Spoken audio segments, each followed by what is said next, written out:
আমরা সামনে 2025 জুলাইয়ের 6 তারিখ আগামী রবিবার আশুরা রোজা মহররমর 10 তারিখ।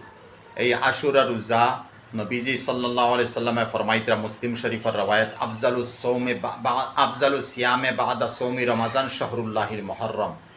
রমজান শরীফের পরে সবচেয়ে ইজ্জতি বুজুর্গ আর ফজিলতওয়ালা রোজা ইয়া হলো আশুরার রোজা। এই রোজা রাখার নবীজে তাকিদ দিছেন। মক্কা শরীফ থাকতেও নবীজে রোজা রাখছেন, মদিনা শরীফ যাওয়ার পরে নবীজে রোজা এগুলো রাখছেন, যাওয়ার পরে বুধবাইছেন এহুদি হলে রোজা রাখুন। তখন নবীজে ফরমাইসলা এহুদি লোকে মিলতাম না, আমরা 2টা রোজা রাখবো আগামী বৎসর আল্লাহ যদি বাসাইন, তে আমি 9 নম্বর আর 10 নম্বর দিন অর্থাৎ আশুরা আর আশুরা আগর দিন রোজা রাখবো। নবীজে কইছেন এতে আপনি আশুরার দিন আশুরা বাদর দিন 2টা রাখি রাখবা। এইভাবে নবীজে খোয়ার পরে নবীজি বাঁচিছেন না, আল্লাহ উঠাই নিছেন কে অফাত ফাইলিছেন। এর লাগি বুঝা যার যে আশুরা রোজা আমরা 2টা রাখতাম।